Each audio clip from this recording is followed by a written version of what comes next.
بسم الله الرحمن الرحيم.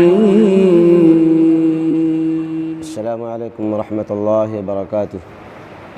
الحمد لله رب العالمين والصلاة والسلام على خير خلقه محمد وآله وأصحابه أجمعين ومن تبعهم بإحسان إلى يوم الدين.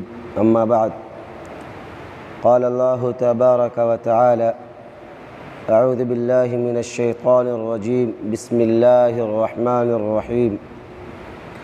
ويل لكل همزة لمزة الذي جمع مالا وعدده يحسب أن ماله أخلده كلا لينبذن في الحطمة وما أدراك ما الحطمة نار الله الموقدة.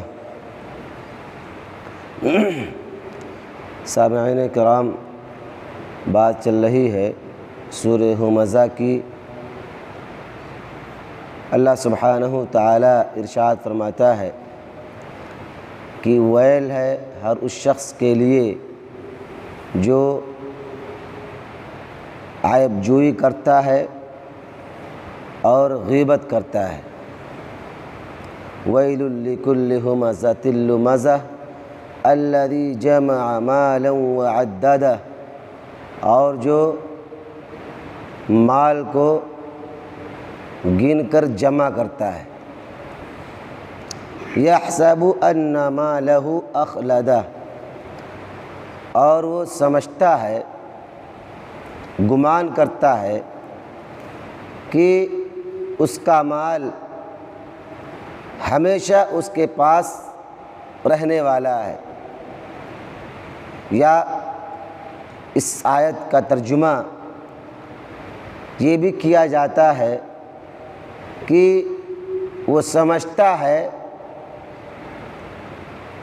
کہ اس کا مال اسے ہمیشگی کی زندگی عطا کر دے گا، یعنی مال کی وجہ سے اسے موت نہیں آئے گی۔ تو جن لوگوں کا بھی یہ وتیرہ ہے، اللہ سبحانہ تعالیٰ نے ان کے لیے دردناک عذاب کی دھمکی دی ہے۔ ایک ایسا شخص جو اپنے مال کو گن کر جمع کر کے رکھتا ہے، اللہ کے راستے میں خرچ نہیں کرتا ہے، تو اس کے لیے جہنم کی دھمکی۔ اور جو شخص یہ سمجھتا ہے کہ اس کا مال ہمیشہ اس کے پاس رہنے والا ہے، یا اس کا مال اسے موت سے بچا لے گا، ہمیشگی کی زندگی مل جائے گی، ایسی سوچ رکھنے والا بھی جہنم کا ایندھن ہے، جہنم اس کا مقدر ہے۔ یعنی یحسب ان مالہ اخلدہ، یعنی اسے گمان ہو کہ جس مال کو اس نے جمع کیا یا اسے شمار کیا اور اللہ کے راستے میں خرچ کرنے سے بچا، یعنی بخیلی کی، وہ اس کو دنیا میں ہمیشہ رکھے گی اور موت کو اس سے دور کر دے گی۔ اللہ فرماتا ہے کلا، ہرگز نہیں، ایسا ہونے والا نہیں ہے۔ اللہ سبحانہ تعالی اپنے نبی جناب محمد مصطفیٰ صلی اللہ علیہ وسلم کے تعلق سے فرماتا ہے کہ وَمَا جَعَلْنَا لِبَشَرٍ مِّن قَبْلِكَ الْخُلْدَ أَفَإِن مِّتَّ فَهُمُ الْخَالِدُونَ، کہ اے نبی صلی اللہ علیہ وسلم، ہم نے آپ سے پہلے جتنے بھی لوگوں کو، جتنے بھی انسانوں کو پیدا کیا، انہیں ہمیشگی کی زندگی نہیں دی، یعنی جو اس دنیا میں آپ سے پہلے آیا اسے بھی موت کا مزہ چکھنا پڑا، اسے موت سے دوچار ہونا پڑا، اس تلخ جام کو پینا پڑا، تو کیا خیال ہے آپ کی وفات ہو جائے اور جو آپ کے سلسلے میں باتیں کر رہے ہیں وہ ہمیشہ کے لیے یہاں رہ جائیں؟ ایسا ممکن نہیں ہے۔ یعنی آپ کی بھی وفات ہوگی اور جو لوگ آپ کے سلسلے میں باتیں کر رہے ہیں ان کی بھی وفات ہوگی، انہیں یہ دنیا چھوڑنا ہوگا۔ کسی کو یہ دنیا ہمیشہ کے لیے ملنے والی نہیں ہے۔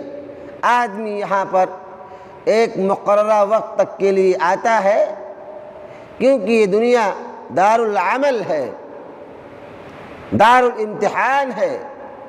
اللہ سبحانہ تعالیٰ جب وقت پورا ہو جاتا ہے اسے موت کی سختیوں سے دوچار کرتا ہے اور اس کو یہ تلخ جام پینا ہوتا ہے، پھر اس کی وفات ہو جاتی ہے۔ اللہ سبحانہ تعالیٰ فرماتا ہے کل نفس ذائقۃ الموت وانما توفون اجورکم یوم القیامہ، کہ ہر نفس کو، ہر جاندار کو موت کا مزہ چکھنا ہے، اسے موت ملنے والی ہے۔ اللہ سبحانہ تعالی قیامت کے دن اس کو پورا بدلہ دینے والا ہے۔ تو جو لوگ یہ سمجھتے ہیں کہ مال کی وجہ سے ان کی زندگی بڑھ گئی، اب موت آنے والی نہیں ہے، یہ ان کی غلط فہمی ہے۔ زندگیاں بڑھ جانا، آشائش کا سامان اور عیش و عشرت کے سامان کی وجہ سے آدمی خوش ہونا چاہے تو ہو لے، لیکن اس کی بھی ایک ایکسپائری ڈیٹ ہے، یہ بھی ختم ہوگا۔ اللہ سبحانہ تعالیٰ اسے موت سے دوچار کرے گا، چاہے جتنا مال ہو، چاہے جتنی خوشیاں ہوں اور چاہے جتنے آشائش کے اسباب ہوں، وسائل ہوں، اللہ سبحانہ تعالیٰ اسے موت سے دوچار کرے گا۔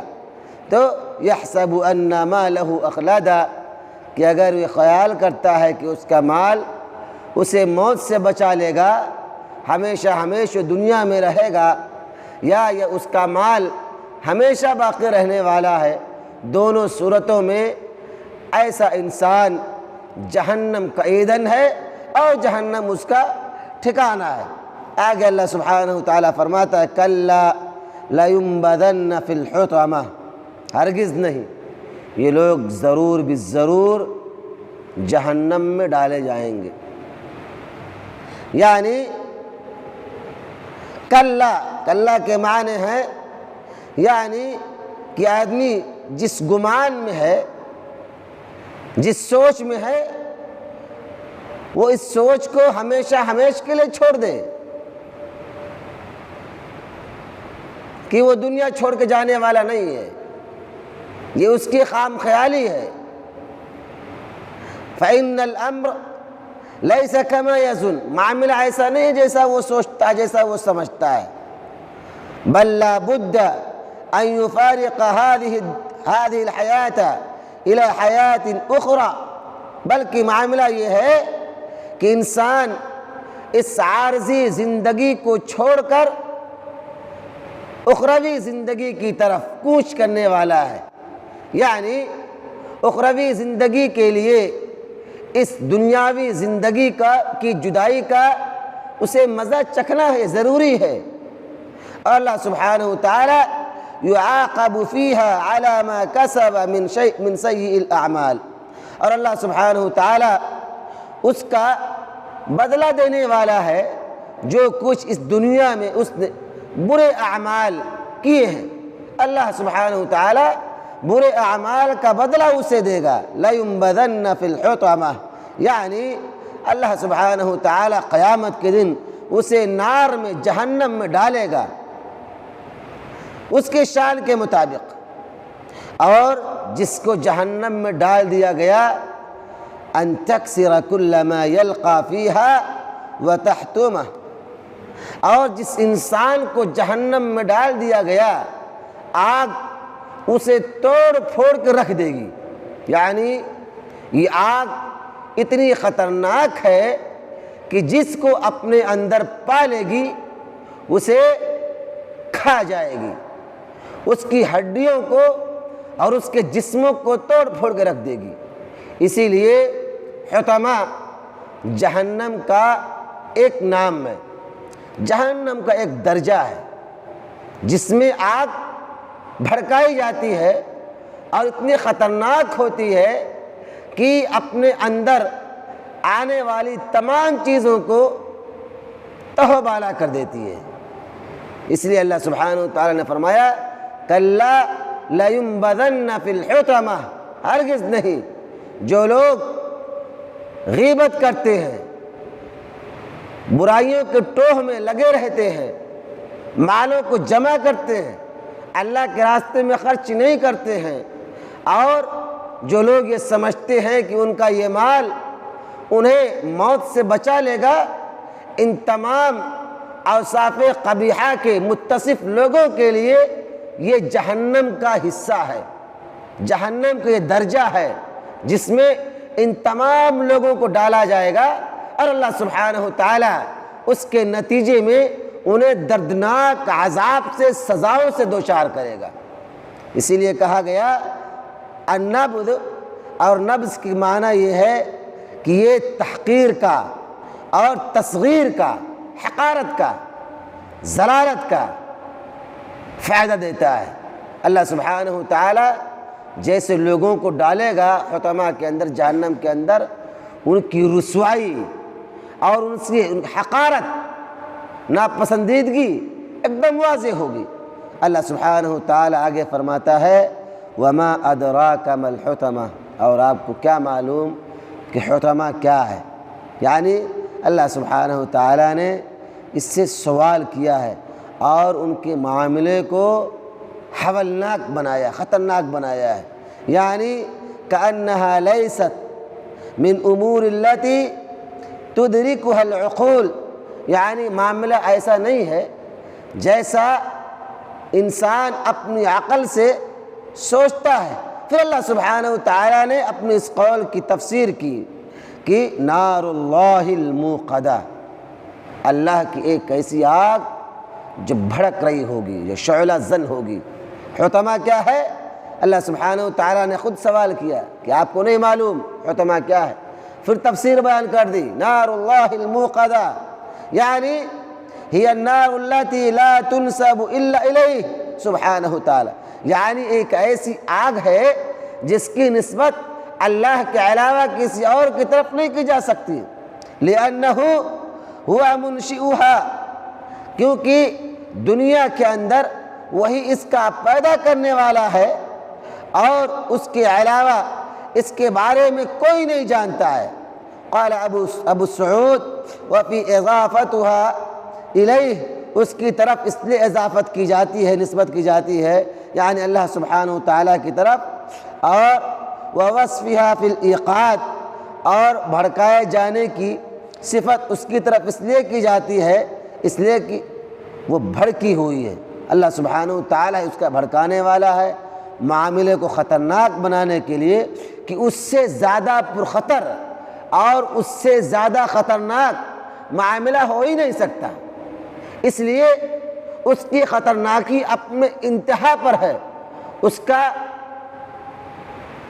برا ہونا، بیکار ہونا اپنی انتہا درجے کو ہے، اور اس کا پہنچانے والا صرف اللہ سبحانہ وتعالی کی ذات ہے، اس کے علاوہ کوئی نہیں ہے۔ اس لیے اللہ سبحانہ وتعالی نے اس آگ کی نسبت اپنی طرف کی ہے کہ نار اللہ الموقدہ، یہ اللہ کی آگ ہے جو شعلہ زن ہے، جو بھڑکی ہوئی ہے۔